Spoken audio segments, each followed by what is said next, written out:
Last evening, we discussed this great subject of human uniqueness in the light of modern science. Now, is the word human uniqueness. Generally, we used to use man's uniqueness. But now in America, there is a big uproar. Why man? Why not woman? So make it human. Even writing books, you can't write the word man. You must write human. So the title is Human Uniqueness in the Light of Vedanta, Ancient Vedanta. This is modern science. Yesterday, I have tried to convey to you one profound truth, and that is, in the Indian context, there is absolutely no conflict between the science of the physical world and the science of spirituality. They are complementary. One leads to the other. In the Upanishad itself, it has been mentioned that both these sciences are to be studied and applied by every human being if he or she is to achieve life fulfillment. One alone is not enough. It was Aldous Huxley who wrote that by merely following physical science, you become an intelligent fool. By following only religion, you become a wise fool. You don't want intelligent fool or wise fool, but intelligent, wise men and women. That is the contribution of Indian thought. Combine physical science with the science of spirituality. It is a science because it was studied, investigated with a very critical mind, and the results were subjected to verification and always presented for verification, not for belief. Any such study is scientific study. It is good for us to know the scope of the study which is scientific. Any subject you can study scientifically. There is a famous book, The Introduction to Science, by Thomson, an old book, Home University Library series, not available in the market for the last 40 years. There he says, you can get a good insight into the scientific method by watching a statesman preparing a bill to be presented to Parliament or a successful businessman handling his business affairs. Everywhere there is that scientific method, scientific outlook. It's not merely something purely found in a physical science laboratory. So from that point of view, in India, we approached that great subject. What is the profound mystery hidden in this human being? Yesterday we studied through physical sciences, particularly physics and biology, the mystery of the physical world. That study landed us onto this mystery, the mystery of man himself. And today, in Western scientific context, the mystery of man is looming large over the mystery of the universe. What is this profound mystery in every human being? Long ago, about 60 years ago, over the BBC, there was a talk by Sir Arthur Eddington, famous mathematician, physicist, and astronomer. He asked this question, what is the truth about ourselves? And he proceeded to answer. First, whatever physical science gave at that time, he is giving in two answers. We are a bit of star gone wrong, as the first answer. What a wonderful statement. Long, long ago, one star came near the sun. Not very near, just near. But his gravitational pull took away so much material from the sun, and the star moved away. These materials started going round the sun. They became planets. In one planet Earth, life appeared, and you and I, the result of that a star going wrong. There is a language he has used. The second answer is Newton's mechanics. We are a bit of machinery that is wound up and wound down. That's the nature of the human being. These two answers he gave. But he added, there is one elementary, inescapable answer, and it is that we are that which asks the question. We are the subject, not the object. We are the self and not the non-self. What a profound observation it was. This was sometime in 1928 or 29. Already these Vedantic ideas were invading the physical sciences. From A.G. Wells' book I quoted yesterday, also the study of the ego. This ego in us, nowhere you find this ego in the universe.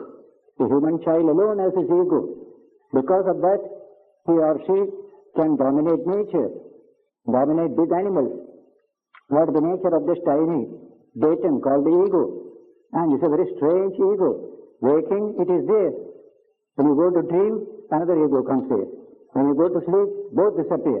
What is this wonderful thing called ego? Now, this kind of investigation is just begun in the West. But that was a great investigation that the Upanishads undertook 4,000 years ago. That is a Vedanta, and what Vedanta has to say about the uniqueness of the human being is of great interest today to the whole thinking world. Physical science has told us the uniqueness of man, all that was discussed yesterday by quoting neurology as well as biology of Sir Julian Huxley. They admit that man is unique in more ways than one. Particularly, man can alter the environment, change it, destroy it, or make it better. All that possibility is there in this human being. And so yesterday I quoted the demand by Sir Julian Huxley that we have many sciences of physical nature. We want a new science today.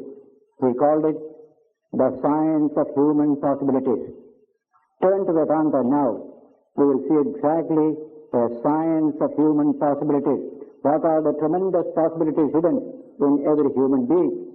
In the physical world, so many possibilities were there.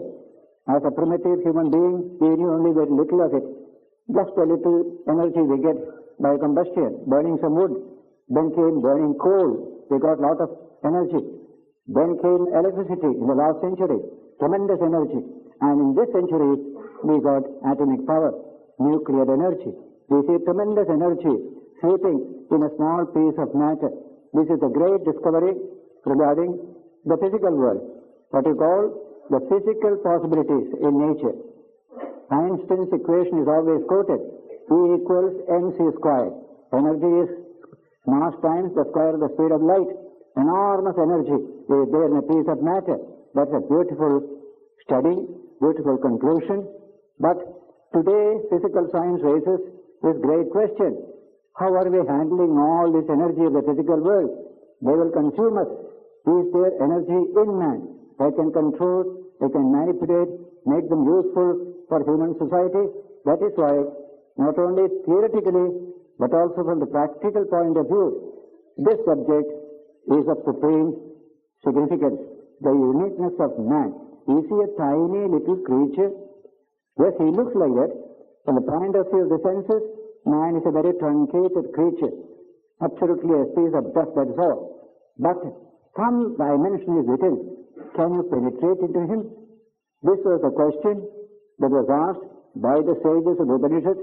This was the technique they adopted, just enough penetration and discovering something remarkable there. What Einstein discovered in a piece of matter is nothing compared to what these sages discovered in every human being. The infinite, the immortal energy dimension is behind every human being. That was the discovery, first by one sage, then another, then compared with each other. That became a truth accepted by Vedanta. Remember the word truth. It is a tattvam and not an opinion or matam. It is a tattvam. Why? You can test it, you can discover for yourself if you like. It is a tattvam. Therefore, in the Upanishads, you are in the presence of this tremendous scientific technique of inner penetration into the human being, finding out the enormous dimensions within. When you, the baby is lying in front of you, look at its eyes. Some tremendous depth dimension is revealed. We don't know what they are, but the eyes feel. When you look at the eye, some big dimension. Look at a doll's eye. There is no dimension inside. The surface is all what is here. But a living baby's eyes show some profound inner dimension. That is the subject that was taken up by the sages. Let us go into this human individual, that is our psychophysical system. We can easily go to the body. We study the body. We started studying the body, physiology. Behind our Ayurveda, there is tremendous physiological knowledge, anatomical knowledge is there. Then we studied the nervous system. Then we studied the mind. All these studies went on, the inner penetration into the human nature. And finally, when their mind became perfectly tuned, concentrated, and got that penetrating power, they went beyond the mental level. Mental, what we call covering of the human personality, and discovered the immortal dimension of man, the infinite dimension of man. These are all finite. These are all subject to change, subject to death. The body, the sensory system, psychic system, all of them. But inside, they found something profound, and the joy that they felt when they discovered this truth is simply tremendous. Even today, when you read the literature conveying this news, you can feel the power of that utterance, because it is a profound truth, much greater than any physical truth that you get about the world. So this is how they proceeded to investigate this question. Our senses reveal to us this world around us. Our senses reveal to us about our own dimension. That dimension is very small. We are a speck of dust in the immensity of the universe. And yet, something is deep. How shall we investigate? These senses will not help us here. That is the first lesson we have to learn when you get into this subject. What is called sense data, which are the bricks by which physical science builds a structure, that sense data, an instrument of sense, absolutely has no meaning here. How can you go in behind the senses, with the senses? Senses have not that power. What is the power of the senses? To go out and see. This defect is here in the sensory system. It has to be corrected. Not at the sensory level, but training this mind, which is much more malleable than the sensory system, to penetrate inward. That's what one great investigator did, and he succeeded tremendously. And the whole technique is presented to us in a single verse of the Kathopanishad, chapter 4. That Upanishad is famous, very poetical, mystical, profound thought, very beautiful story background of Nachiketa and Yama, the tiny boy, Nachiketa, who was a lover of truth. He was offered everything in the world. Don't ask me about truth. I'll give you wealth, pleasure, comfort, everything. But I said, no, I don't want all this. You take them yourself. Savai babaha stava nritya gite, the boy said. You seem to be very fond of them. You take them yourself. I want only this answer to question, what is the truth of things? Is there anything abiding in this world of change? Give me that. Otherwise you take back your promise. That is the way the boy said.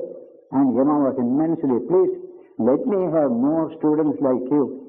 What a tremendous mind you have. What concentration on truth. Nothing else the mind wants, only truth. Then only truth will reveal. So he said, Vivratam Satma, Nachiketa Manye. I consider the door of truth is open for you to enter, O Nachiketa. You have to knock and knock. But to him, it was easy. The mind was so pure, so concentrated. Nachiketa could get it. So in that teaching of Yama to Nachiketa, we get this sloka number 1 of chapter 4. We speak of theology, we speak of philosophy, all these things in all parts of the world. One is as confusing as the other. Theology, philosophy, plenty of them. Hundreds of them there are. When you go to the Upanishads, you don't touch any one of them. You are in a world of scientific pursuit. serious scientific search. Somebody one day was asked to speak on theology, philosophy. So a philosopher is the speaker, theologian is the chairman. So he invited the speaker to speak on his subject. But before that, he said, let me introduce the subject of philosophy. He said, philosophy is searching for a black cat in a dark room that is not there.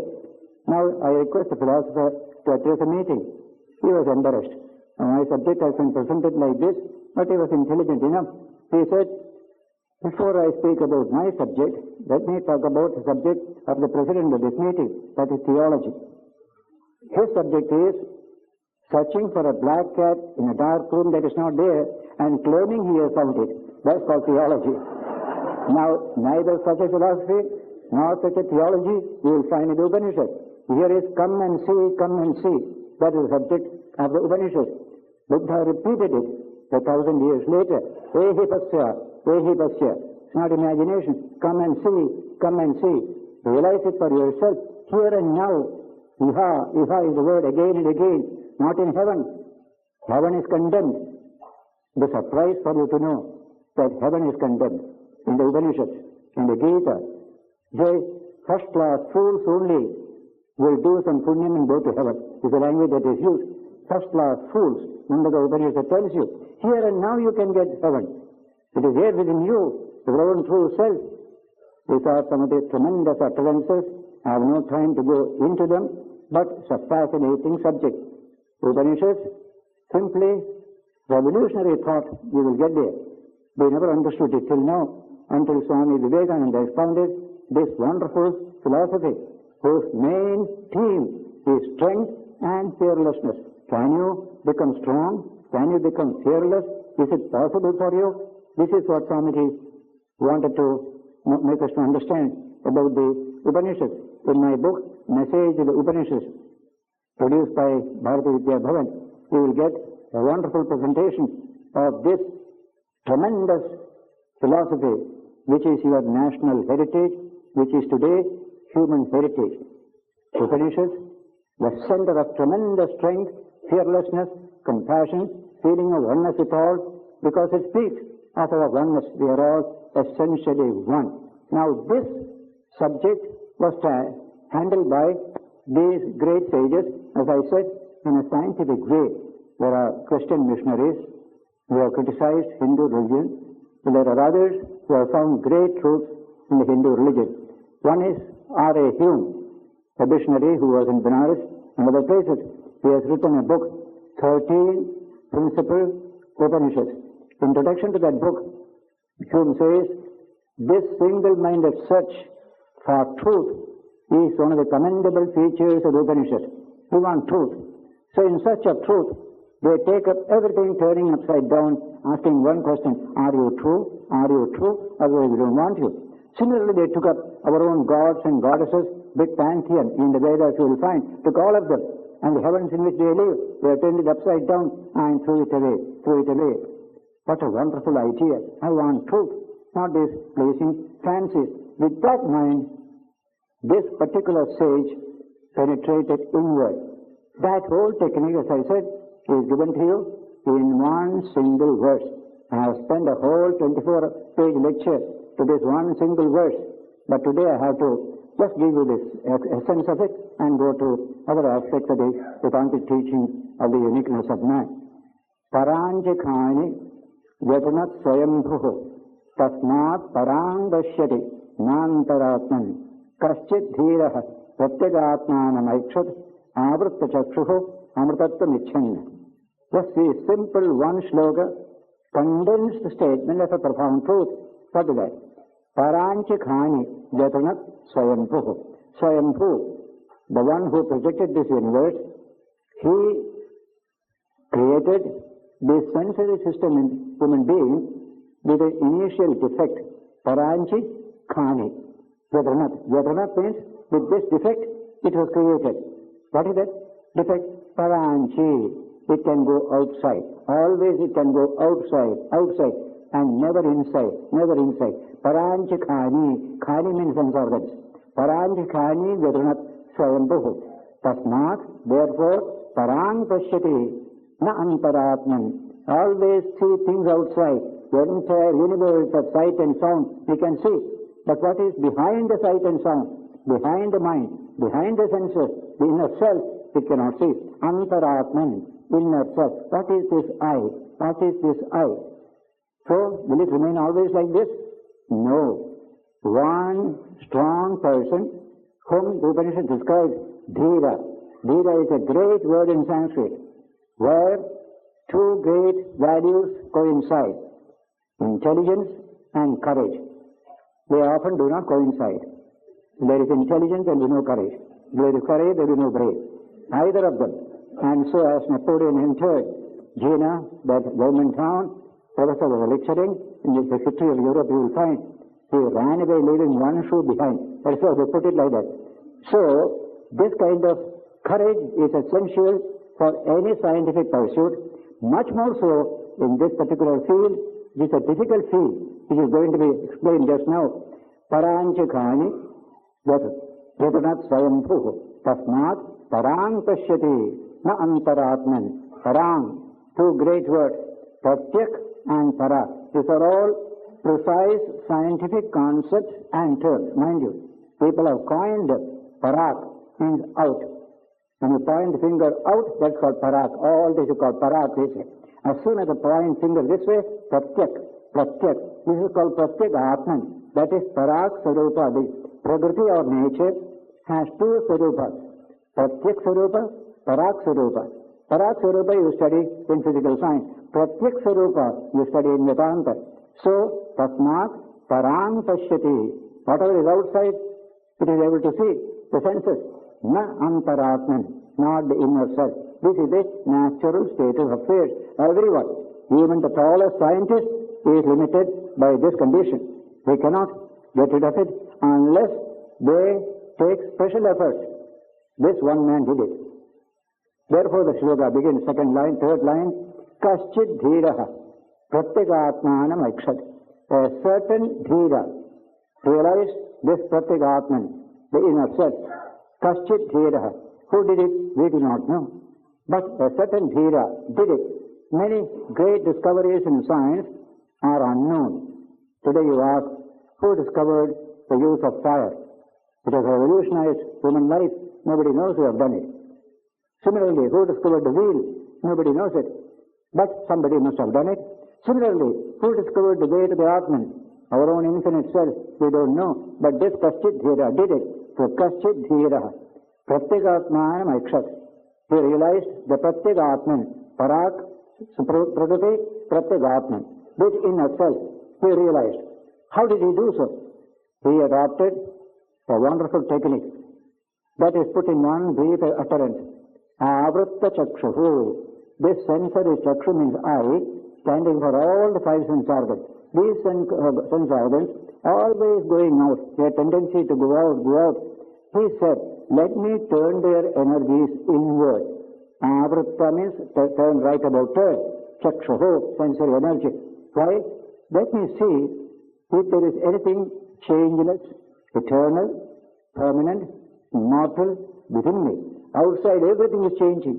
Nearby it is changing. Far away more changing. Go to the stars, tremendous changes going on. Here, changing. Everywhere change and death. Whole universe is full of change and death. Is there anything changeless in this world of change? Anything immortal in this world of mortality? Let me try. Inside. We have not tried till now. This man took the pioneering. Let me try it.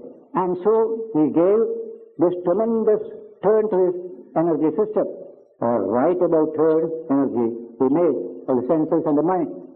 Then he discovered the great immortal self. That is my true nature. Infinite, immortal. Avritta Chakshuhu, Amritatvam Icchanna. Amritatvam, immortality, pure changeless self.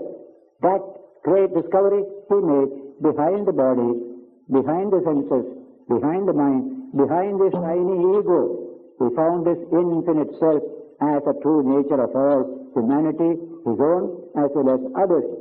So you see this wonderful statement. Our minds always go out. How happy we are. Our minds run out. We have not to worry about it. Only we have to train a little. To a scientist, senses going out is wonderful. But the scientist gives a training to the sensory system. That it's not only seeing, but observing. The power to observe is what you give a training to a child to become a scientist. Do you observe or do you merely see? Observation is necessary. That's called concentrated seeing is called observation. So we train the senses tremendously. But as soon as you finish the sense data or physical science, come to this spirituality, you say goodbye to all the senses with all their energy and power. We don't want you.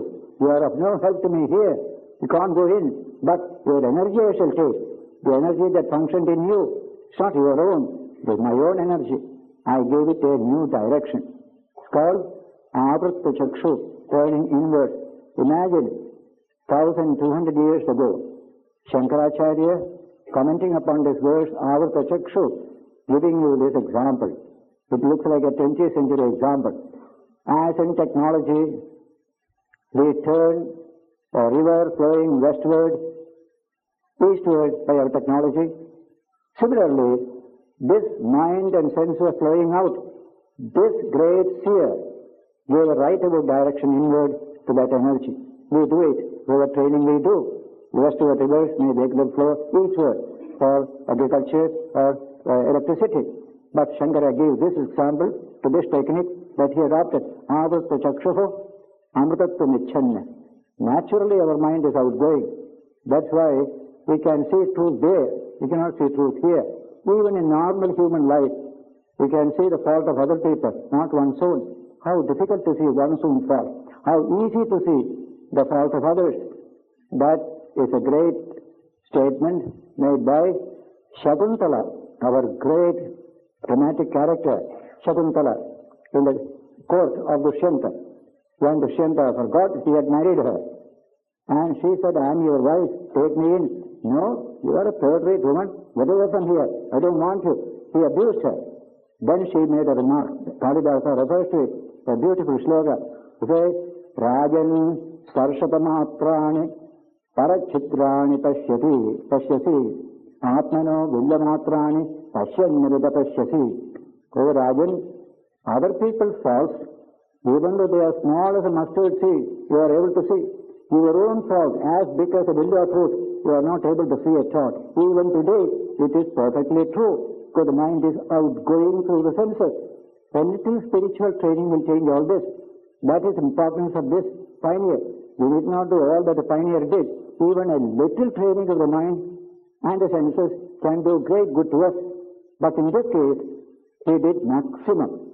Tremendous thing he did, and realized the immortal behind the mountain. His body-mind complex is mortal, but behind it something immortal. From that day, all of us in India were taught that our Atman is ever free, ever pure, no weapons can cut it, no fire can burn it, as the Gita tells you again and again.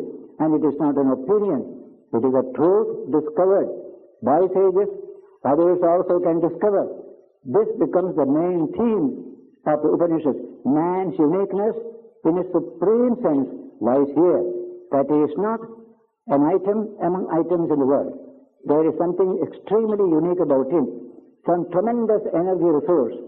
All good in every sense observed is hidden within this great individual. So another sage also realized this truth, and he stood up. That comes in Shvetashvatara Upanishad. Swami Vivekananda quoted this in his address in Chicago Parliament of Religions. In the West, man is considered to be a sinner. There is no hope for you unless you believe that Jesus died on the cross and took your sin. By belief, you can be saved, not at all. Otherwise, you are a sinner, you are a sinner. Swamiji went there and then burst a bombshell of thought in that Parliament of Religion. And he said, Shrinnandu Vishwe Amritasya Putraha Aye Dhamani Divyani Tastuh Vedahametam Purusham Mahantam Adityavarnam Tamasasparastat Tameva Viditva Adinatumeti Nanya Pantha Vidyate Ayanaya. He recited the verse and gave the translation. He says, hear me, addressing the whole of humanity, not people of India, not the Hindu, but all humanity everywhere.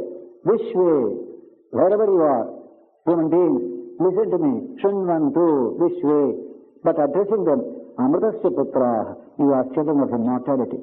My experience tells me you are a child of immortality. So addressing the whole of humanity in that beautiful term, Amritasya Putra, and then see the audacity. He sends his message to gods in heaven, gods and goddesses here, angels here. Aye dhamani, vidyani tastuhu. Those who are in Vidya Dhamas, there also, listen to me. I have a profound message to convey to you. That is a wonderful statement. What audacity you will find there. Then comes, what is that message? Is it taken from books, from hearsay, or concocted by a fertile brain? No. Vedahametam. I have known it. I have realized it. That's the word. Vedahametam.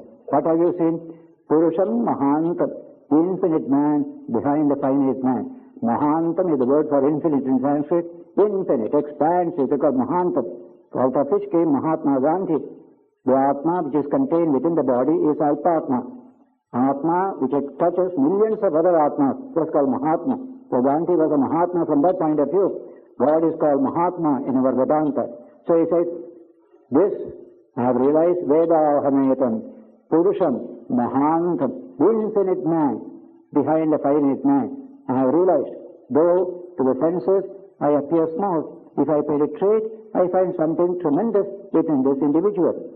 Aditya Varnam, glorious, luminous like the sun, Tamasat Parastar, beyond all darkness and delusion. Having said this, he did not say, believe me, you will be saved. He never said so. Then he would have been unscientific. But from his time up to date, Sri Ramakrishna's time, the great challenge is realize the truth for yourself, not through belief. Belief is nothing in this field. Realization, experience is the most important thing.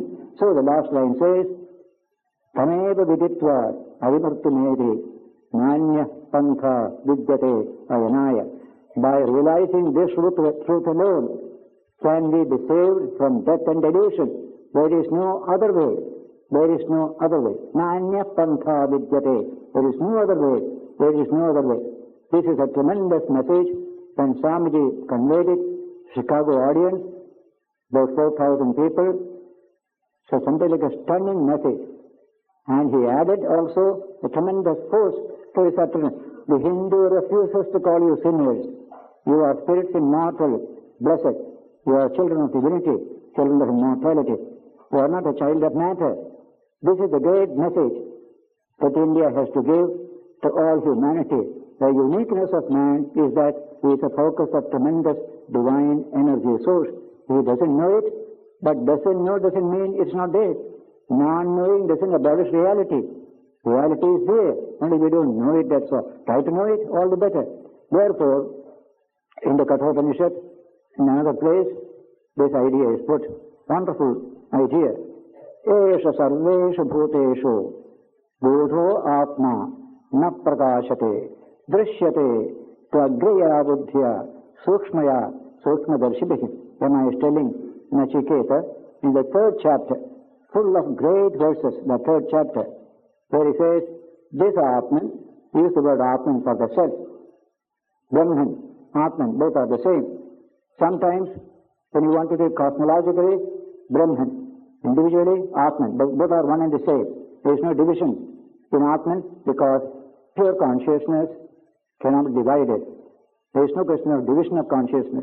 Consciousness is one of which plurality is unknown, is a statement by nuclear scientist Schrödinger. He is a Western scientist. Consciousness is a singular, of which the plural is inconceivable. If you do find different points of consciousness, it is because one consciousness is passing through so many media. Therefore you find the many. Just as the sun shining in 100 pots of water, there are 100 suns. No, sun is one, but his souls are like this, many. So this is the teaching. In this particular case, Esha sarveshu bhuteshu gudho atma. In all beings, this atma is present, but hidden, gudho, hidden. Na prakashate. So it is not manifest. You can search body and find out where is the Atman. Sometimes in the West, materialistic scientists say, we try to operate and study everywhere in the body. We didn't see any Atman at all. What a foolish statement. It is not seeable there. Na prakashate. Will it ever remain unmanifested? No. It will be manifested. How? Drishyate. It can be realized. How? Agraya buddhya sukshmaya. When the buddhi becomes sukshma, extremely subtle. To know a subtle truth, mind must be subtle. To know a gross truth, mind can be gross. How do you get that subtle mind? Sukshma darshitihi. Train the mind in handling subtle truth, still more subtle truth. Ultimately, you will get the subtlest truth, namely the Atman ever present in every human being. See the language that is used there. For example, early scientists had very gross minds. We couldn't go deep into matter. Later on, you will find in this century what subtle minds, the mind of an Einstein, uniting time and space together into a unity. What subtle mind is there?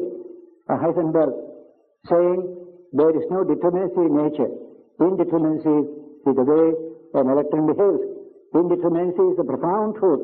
Unless you have a profoundly subtle mind, you can't discover this truth. He called it a crazy idea. Indeterminacy, in the context of Western science, is a crazy idea. Because everything was determined, mechanical precision. This much energy you put, that much energy comes out, we say. That's like Newtonian mechanics. But this, he discovered, indeterminacy. You can't determine the behavior of an electron. That's what he said. But first he did not announce it. I'm telling the story of Heisenberg, who told it to Capra, and Capra refers to it. He kept this idea in view. He didn't publish it because it's so crazy that there is no cause and effect relation in the world. Beyond causality, nature is functioning. Then he says, I went to India, met so many people. I met Tagore.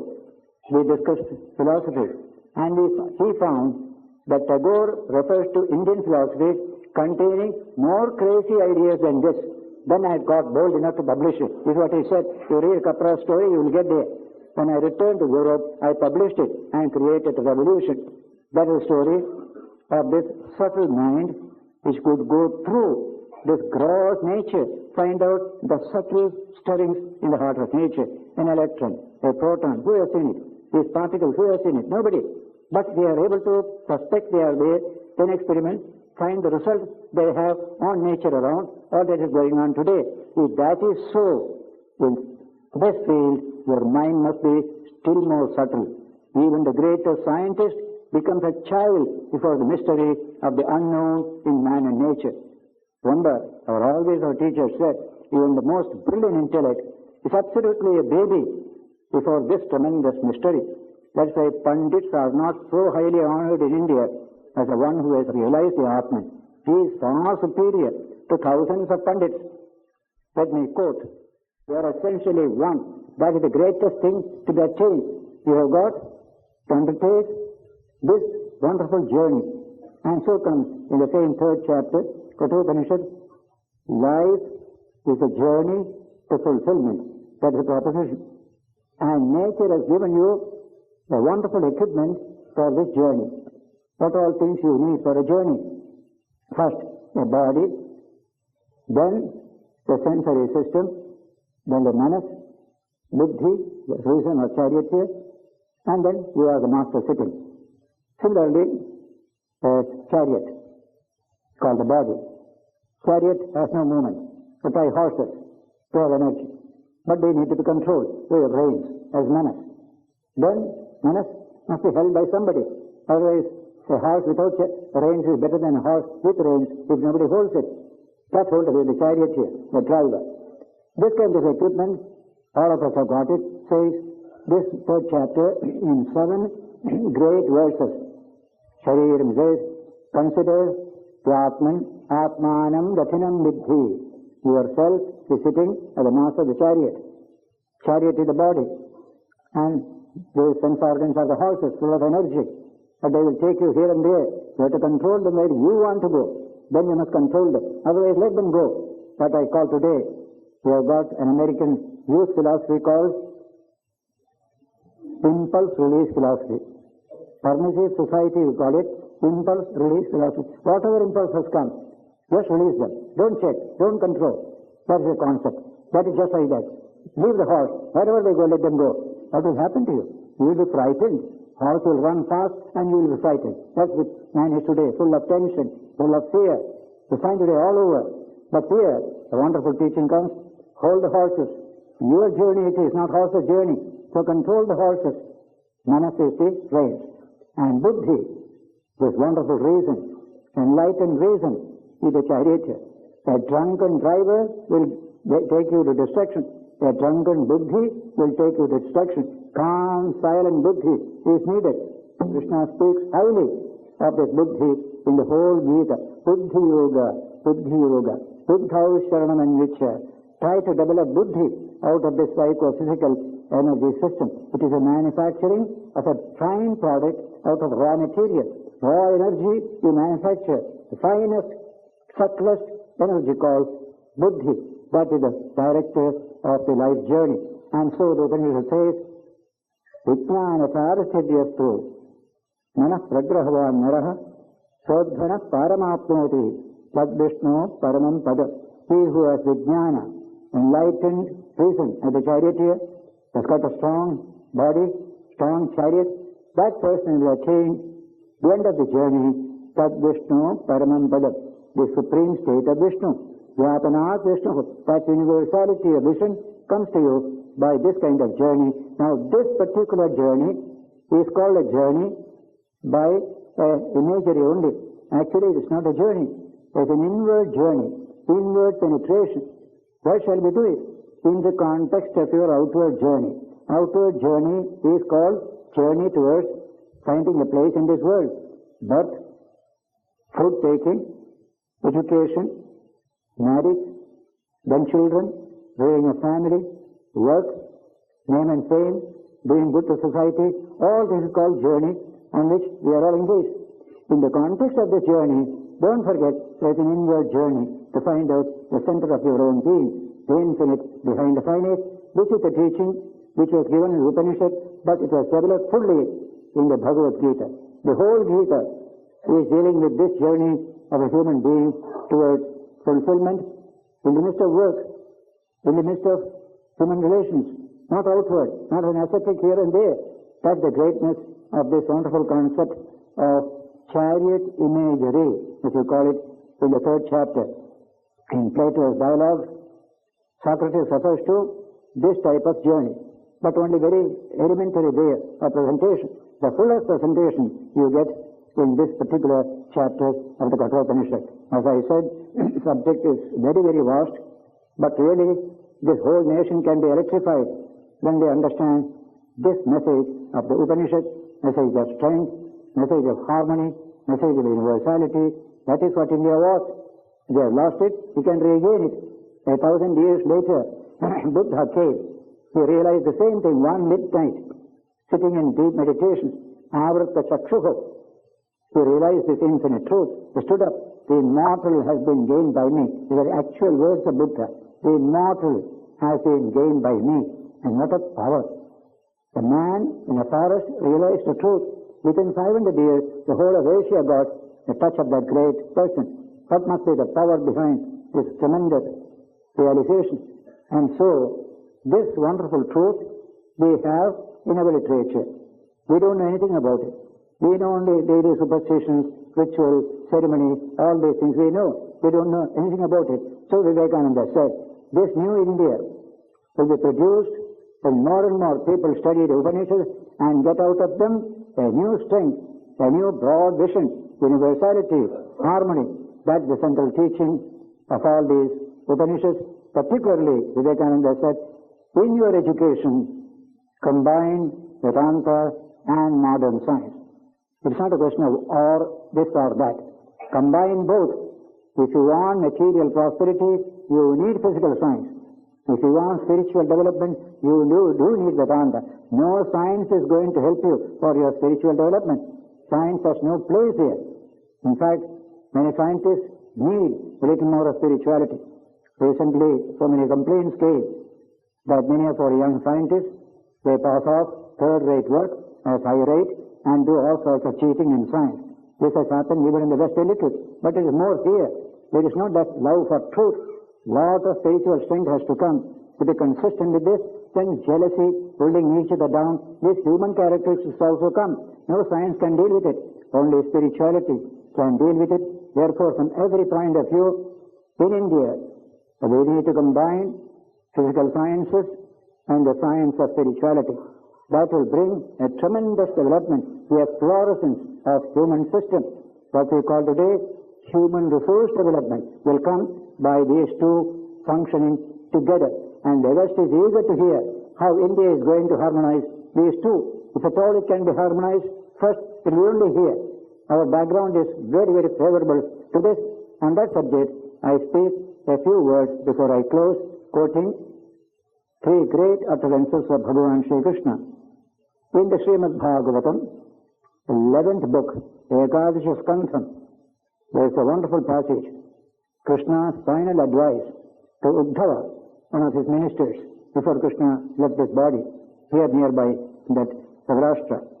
There, in the course of the exposition, three verses come, where you can see Krishna insisting perfect harmony between physical sciences and the science of spirituality. Open declaration. I wish to share with you these three verses. 1. Prayena manuja loke lokatattva vichakshanaha samudharantihi atmanam atmanaiva ashubhashayat. Generally speaking, prayena means generally speaking, manuja, human beings, loke, in this world, lokatattva vichakshanaha. They are experts in understanding the truth about the sensory world. Loka is a technical term in Vedanta and in Buddhism, dealing with the sensory world. World revealed by the senses is called Loka. So we can all study the Loka. Man has the capacity. So Prayena, Manuja, Loke, Loka Tattva, Vichakshanaha. They are experts in understanding the truth of this physical or sensory world. This is Loka. What lies above the sensory level is called Lokottara. Buddhism and Vedanta uses this term, Loka Uttara, transcendental. That's all the meaning of the word, transcendental, Lokottara. Today it is all mystifying word. It's actually very simple. Above the sensory level is called Uttara, Lokottara, transcendental. Therefore, we have the capacity to understand the sensory world in which we live. And by such understanding, we uplift our own life from a primitive to a civilized state. Prayena manuja loke, lokatattva vichakshanaha, samudharandihi atmanam. You raise yourself. Atmanaiva, by yourself. Not some broader power sitting here and there. By yourself, see the language Krishna is using. Samudharandihi atmanam, atmanaiva. Ashubhashaya. From all that is bad, all that is low, primitive, from that condition, you raise yourself by understanding nature. That's called culture. That's called civilization. And we have gone to a very high level today in this particular field. The second sloka reinforces this idea, explains it still further. And that statement is something revolutionary for many of us. It says, Atmano Guru Atmaiva. Man's Guru is man himself. Atmano Guru Atmaiva. Your Guru is yourself. But animal Guru is nature. Nature does everything for the animal. You do everything for yourself. You don't entirely depend upon nature. So Atmano Guru Atmaiva. Krishna was a tremendous rational thinker, powerful thinker, very fearless in utterances. Though we get in our religious idea of Krishna quite a different, full of sentiment and this and that. That's what we get. But this great mind, great heart, great compassion, that Krishna we don't know much. Here you see that wonderful, keen intellect of the great teacher. Atmano Guru Atmaiva. Purushasya Visheshata. Particularly in the case of man, you are your own Guru. In the case of animal, nature is the Guru. In the case of man, you are your own Guru. How do you function as a Guru?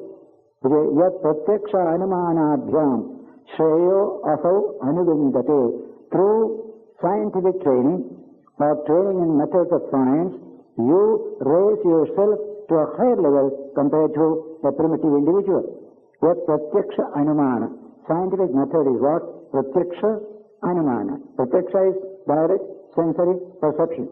Inference based upon that, inductive, deductive. That's called scientific method. By applying scientific method, you understand the world, get energies out of it, raise your life to a better level. That is the second verse. Yes, pratyaksha anumanabhyam shreyo asau. Asau means this human being, this limited human being, that is a uniqueness, can understand the world. And therefore, he makes himself better, better and better. Is this all? His uniqueness? According to Western science, today, that is all. Human uniqueness. This capacity to understand the world takes its energies, uplift yourself, live a cultured life, eat, drink well, that's all your development. Even if you have a little intellectual development, little art also, that much only you have, according to modern concept of human uniqueness. Krishna says, no, one more step is there. The most profound step is waiting for you. And so comes the third verse. Purushatve chamam thira sankhya yoga visharadaha avistaram prapashyanti sarvashakti upabrimhitam. As a result of scientific development, we have certainly become strong, controlling nature. Many gadgets we have for use, all that is very fine. But the inner tension is increasing more and more. Modern scientific societies are highly tense all the time. Peace of mind is not so much there. They are always in trouble. In fact, today in the West, there is a keen desire to go back to that primitive state. That primitive state was better. Knowledge is bad, dangerous. Without knowledge, you feel very happy life. That is the thinking today. No, we say don't go backward. There is one step ahead of you. That Krishna is going to tell. Let not this primitive temptation come to you. So what he said, Purushatve, as a human being, there is one more power or uniqueness. You can discover me hidden in you. I am hidden in you. Krishna said in the Gita, Bhagavata, the infinite Atman is hidden in all of us, full of energy. That language is exactly full of energy and strength. It is there. Purushatve chamam dhira. You must be dhira to undertake this wonderful inward journey. Sankhya yoga visharadaha. You must know the science and technique of the spiritual life. I call Sankhya yoga. Science and technique of spiritual life. Not pranayam and other things. Particularly, the main subject of spiritual search, bhakti, jnana, yoga, all these are understood as yoga. That is technique, the other is pure science, is applied science. Sankhya yoga visharadaha. What do they see? Avistaram prapashyanti. Infinite expansive reality you see in yourself. This tiny human being, something within, infinite, you discover. Sarvashakti upabrimhitam. Full of energy, Sarvashakti. Every type of energy is hidden with this tiny human system. That is forgotten. We are thinking only material energy which can destroy this world tomorrow. But this energy will make us one with all. Love, compassion only can come out of this energy. A Buddha's illumination brought only love and compassion, the spirit of service. That is the beauty of this wonderful nature. So in this yoga, Krishna says to the West and to all of us, go one step more. Your uniqueness consists also in discovering the infinite hidden in the finite. That infinite is Atman within you. Realize this truth for yourself. Then you will have fullness in every sense of the term. This kind of harmony of physical science and the science of spirituality, which is our great heritage in this country, must go to the West as well, and they are eager to understand this particular truth. This is what I especially wanted to mention when I framed the subject, uniqueness according to modern science. That is quite great. Uniqueness according to Vedanta. This uniqueness includes that uniqueness. Man search for knowledge in the aparavidya, ordinary science, dealing with sense data, is also included. The other is paravidya, knowledge of the Atman, infinite, immortal. And so Mahabharata summarizes this wisdom in one single verse. Amritaschaiva mrityuscha dvayam dehe pratishchitam mrityur apadyate mohat satyena apadyate amritam. Both death and immortality are present within this human system. Amritam Jiva, Mrityuscha, Dvayam, Dehe, Pratishtitam. How do you get death? Through delusion. Mohat, the life of delusion, you get into death only. The other is Satyena Apratyate Amritam. Pursuit of truth will lead you to that immortality. That is a profound utterance. Amritam Shaiva Mrityuscha, Dvayam Dehe, Pratishtitam.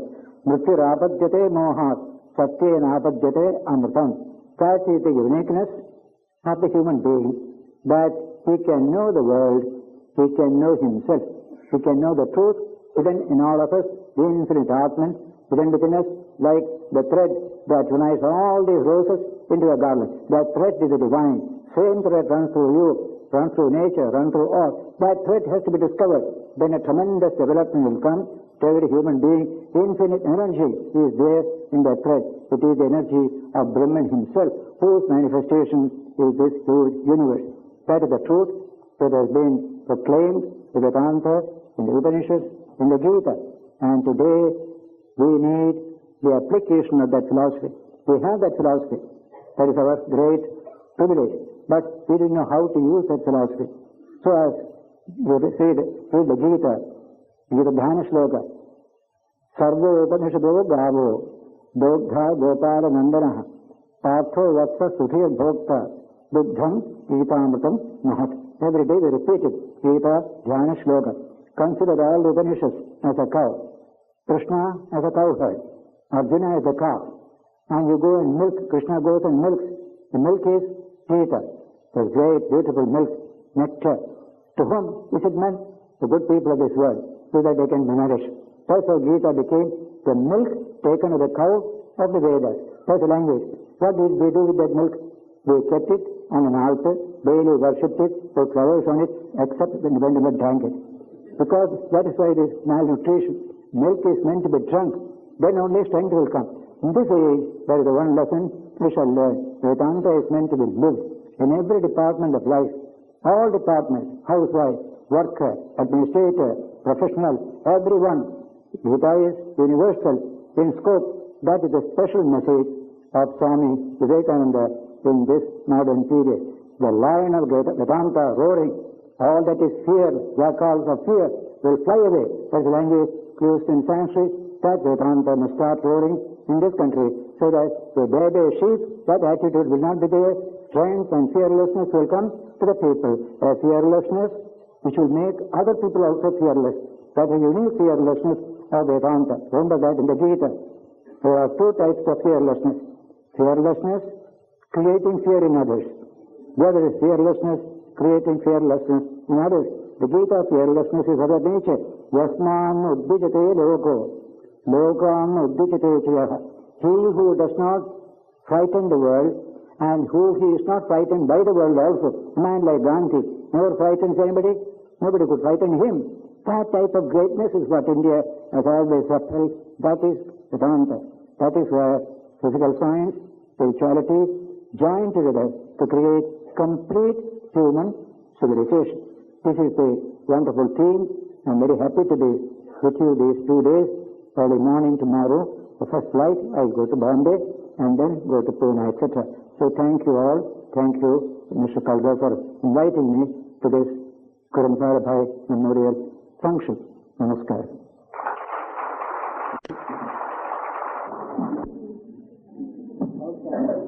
How can Muslims and Sikhs convince themselves that the Vedantic truth lies in their religions also? This truth is universal. Except a few Sikhs, all the rest understand this truth. But Muslims have yet to understand, even Christians have yet to understand, but more and more are understanding. But it's a slow process. When we live together, we learn from each other. From the Hindu side, this is the best that we can give to others. And from them, we shall learn also what they have to give. That's called mutual give and take in all society. This is the nature of society. When we live together, we learn from each other. We interact with each other. The mimetic tendency, as they call it in sociology, is there. So it's a question of time. Till now we were not free. Now we are free. Some little difficult situation has come. This is by the way. Once we become stable as a democracy, slowly you will find you will start learning from each other once again, and that will be a slow process, not at all quick, not by any authority or power, but sheer educational opportunities we get by mixing with each other. This has happened before, it will happen again. So that is what we can expect to take place in India, that this country will be a beautiful anthropological laboratory for establishing human harmony in spite of infinite diversity. The whole world is waiting for our experiment, because all countries today have become pluralistic. England started as a single race country, so also European countries. Even America, except Negro, is all single. Australia is single. Today all nations are multiracial, multi-religious. They don't know how to handle it. But we know it because in the very beginning of our history, we developed this multilingual, multi-religious society. We have the understanding of it. We understand unity in diversity as our theme. When this philosophy will be understood by all people of India, Hindu, Muslim, Christian, etc., a wonderful development will come of harmony which the world will benefit from. It appears that people are born with different levels of consciousness which guide their mind, and therefore their physical apparatus in a manner which may be a hindrance to others. How can a person born with higher level of consciousness make an impact with constructive criticism and full of love and compassion in the midst of highly disturbing, destructive and annoying mental attitude of the persons concerned? This is a very important practical situation question. Everybody has to pass through this kind of difficult situation. The only method we can adopt is by our spiritual growth a little from individuality to personality. We develop the capacity to live with other people in a more happy way, to enter into each other, what we call communicating with each other.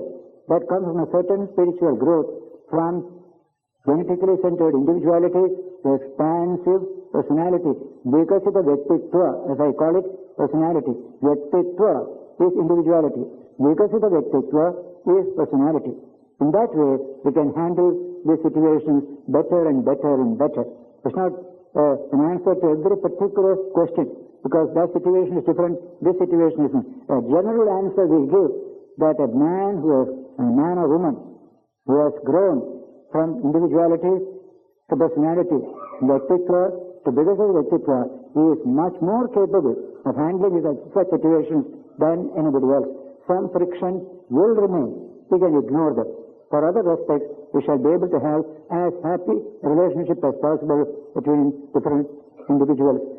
Family, husband and wife, have extremely happy relationship as possible if both are persons. If both are individuals, extremely unhappy relationship is bound to be there. So we become two billiard balls colliding against each other in the language of Bertrand Russell. But you must know how to enter into each other. That is a spiritual capacity, not an intellectual capacity. You get a capacity to enter into each other, communicate with each other. That's called personality. So become a person. Don't remain as an individual. Individual must grow into the person. That is the great solution for all happy interhuman strife and difficult situations, etc. That is, yes. Will you please throw some light on the internal flow that experience spinal to brain and middle of the eyebrow, etc., etc. Internal flow. Yes. This, we need not worry about this internal flow as a physical flow or any such thing. Spiritual life doesn't need this particular idea of a kundalini is there below. You want to raise it by special mechanical methods, etc., etc. When you live a spiritual life, a good life, already kundalini is awake. Kundalini is going up. If your mind is full of pure ideas, love and compassion, know that kundalini has gone high. So you need not push the kundalini. You live a good life, kundalini will automatically go up, like a barometer. You don't want to push the barometer high or low. Go up in the sky, barometer comes down. Go down, barometer goes up. Pressure is low, high, low, and pressure is low, and you are high. So don't deal with the barometer itself. See that it is a particular level. So in human life, any moral and spiritual life immediately raises Kundalini automatically. There is a highly specialized technique. Those who like to do, they can do. But for millions of us, we don't need all these things. Living a pure, good life. Gita doesn't preach any one of these ideas. So also in the Upanishad. But a specialized school came in India. It is beautiful. It has great basis. But it is not meant for one and all. Because we are sometimes dangerous. I'm telling you, I went to Pune in 39. I found a gentleman there, employed in the meteorological office. He came to me. First, friends came. Swamiji, here is a gentleman. He is doing pranayama for about 10 years. Hours together. Every day he beats his wife. Swami, do something for him. So I called him. He came. I said, you are doing pranayama? Too much. Don't do all that. No, I can't do without it. But you see, you should not be beating your wife. I can't give a pranayama. So therefore you cannot give up beating his wife also. I found impossible to deal with him. He has become stuck up in that particular level. So I'm only telling that spiritual life is not tied up with all these mechanical devices. But they come automatically. As you grow up spiritually, these things also take place higher. What Ramakrishna said, a man is entirely worldly. His Kundalini will be the last three centers. Neelakanta, Rajasthana, Manipura. As soon as a little spiritual awakening comes, it goes to the fourth center, Anantha. Then from there, with great effort, spiritual effort, it can go higher and higher until it goes to the Sahasrara. So let it not go below the heart center. That's all what we have to see. That's called the spiritual state of mind. That is all what we have to achieve. Guptas destroyed thousands of Buddhist and Jain temples, 3rd, 7th century. I don't know. Some books write about this destruction, especially written by foreigners first, then our own one-sided people. We don't hear of any such destruction as such. Things became decayed. If you study Huinsang's travels in India, and some other books also, including our Taranatha's Buddhist history of India, you'll find many religions become decayed. Nobody to look after the monastery, sadhus have gone away, they have become worldly minded, like that. And then this has happened even now, happening in Europe and America. Churches, nobody is going. Christianity has become not at all welcome to many people. So churches are for sale. So many churches are temples now in England. Many are institutions like Bharti Vidya Bhavan. They purchased a church in London. And Australia, in Adelaide, they purchased a church. Ganesha temple is there. It's not destroying an old one. Church wants to sell. There is no use for it. There are no people coming here. Christians are not coming. They have no interest in Christianity. That happened to Buddhism. A decline of Buddhism by 6th or 7th centuries AD. Out of that, slowly, monasteries became empty. Huinsang, all who say many monasteries are empty. At one time they were full. This is what happened. So a changeover from an old religion to a new religion, both taking from the same stock. They are all the same stock of religion. They are not separate. So modern Hinduism is only another form of Buddhism. Temples, worship, ceremonies we never had before. Buddhism introduced it. We have it today in the name of our temples today. So something interesting happened here, which very often, the Western experience, they put it here, killing, destroying, etc. I don't think, except here and there, small little strife may have been there. By and large, we never had this idea of destroying our people's temples because we respect every religion from the Rig Veda up to date. That is a common central philosophy of our nation. If Parsis came to here, a foreign religion, we could have easily killed all of them here. They gave them honorable reception. Rana, Jana, Yadav Rana received all of them and treated them with the utmost respect. That is India. These are all wrong history, anti-Hindu history. Others have written, others are repeating.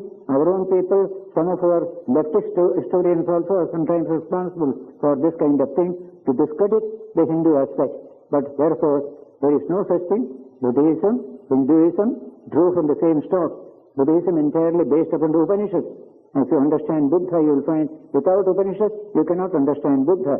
That was the main thing. Many writers have written about it also. I mentioned it in my book, Eternal Values, Volume 2, Bhagavan Buddha and Our Heritage. The third lecture in that book, you will get answers to this particular question. Since Hinduism is expansive, propagating universal principles, and the fundamental urges of the beings in the world. Why this process of Ramakrishnaism, this sense of separate identity from my mother Hinduism, when ultimate goal is to manage sense of ego, expectation, etc. Thousands of pundits, let me quote the famous British poet Tennyson. He says, in this tremendous presence of this tremendous mystery, what am I? I'm quoting his words, but what am I? An infant crying in the night, an infant crying in the dark, and only an infant with a cry and nothing else. No other language but a cry and nothing else. That is the mystery of the unknown, which the sages were trying to penetrate, and the language used here is drishyate, to agriya buddhya. Agriya buddhya. Agriya means pointed. Buddhi must be pointed to penetrate into the truth. Agriya buddhya. Sukshmaya, very subtle. Sukshma darshibihi. Those who train their mind in this subtlety of mind, they are called Sukshma darshi. Then you realize the Atman, which is subtlest truth in the whole world. In this way, this wonderful literature, the Upanishads, which is called Vedanta. Vedanta means Upanishad. Veda Anta, end of the Vedas, or the essence is Vedas. They are the last chapters, the tremendous Vedic literature. The Vedas also profound ideas are there. But in Upanishads, you get a flood of these ideas. That is why Upanishads became the Shrutis, the great spiritual fountain of inspiration. The science of spirituality is what you get in the Upanishads. Therefore, Shruti has a tremendous authority in India. Whenever Shruti says, we listen. It is truth. Whenever Smriti says, it is opinion. You may question. Smriti says, put on the shikha. We don't want to remove it. But we can remove it also. Because it is not a truth. It is only an opinion. It's only a custom. It is only a practice. So in India you can see how many Smritis have come and gone. Shruti remains only one. Truth is only one. But Smriti, plot, dress, inheritance, marriage laws, this will be changing. So we have an accepted idea in India, orthodox accepted idea, that Smritis will come and go, Shruti will remain. Wherever there is a conflict between Shruti and Smriti, Shruti will remain, not Smriti. Shruti will remain, not Smriti. Shruti Smriti virodhetu. Shruti deva dhariyasi. That is the original text. When there is a conflict between Shruti and Smriti, Shruti alone will remain, not Smriti. Untouchability is a Smriti. Smriti gives you untouchability. Shruti doesn't allow it. Same Atman in every being. So it is against Shruti. We could easily remove it without a civil war in this country. Because of this knowledge, in no other world, part of the world, you will find this distinction between Shruti and Smriti. Smriti to be less set aside when it becomes useless. Suppose you prepare a dress for a baby. Or the baby becomes a young child, that dress is no more used. You put another dress for the child. No, we put this dress only on the child. You go on cramping the child with that dress. So Smritis, we should not change. They cramp the human spirit. We don't allow it. Change it, change it, change it. Today we have new Smriti. Today I call it, our constitution has cancelled all previous Smriti rules today. And that is the constitution, Ambedkar Smriti. That's called Ambedkar Smriti. That one who suffered terribly from our Smriti, he created a new Smriti for us here. And the Smriti contains Shruti ideas, unity, integrity of man, honor, dignity of the human being. All that you will find, that is Shruti.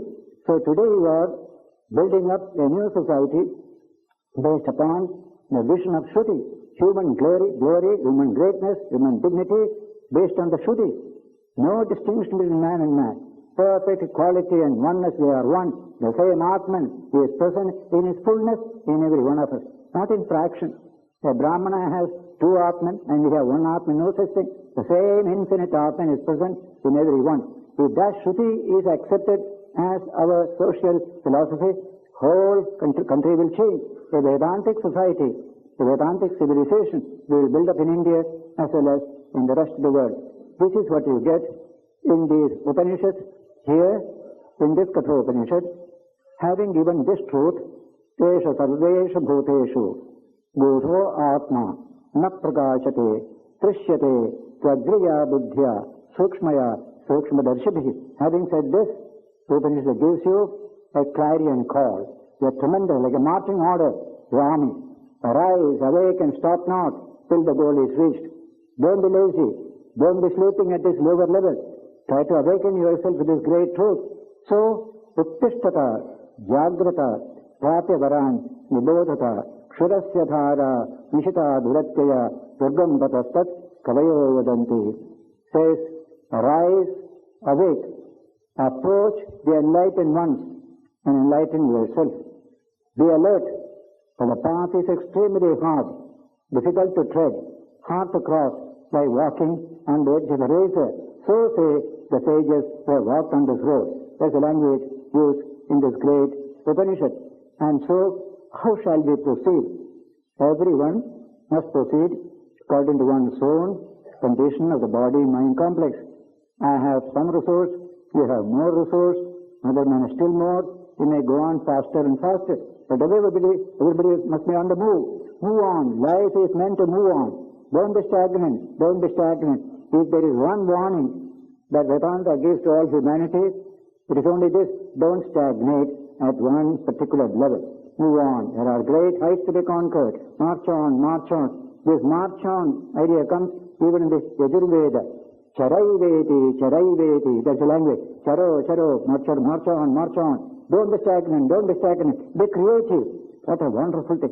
And the Atman is the very focus of creativity. Wherever you find creativity, in art, in every type of art, in life, in science, everywhere, you'll find the manifestation of a little of the power of the Atman to create that new kind of creative genius. And therefore, this passage from our present state of limitation to our own high state, or the language of biology yesterday,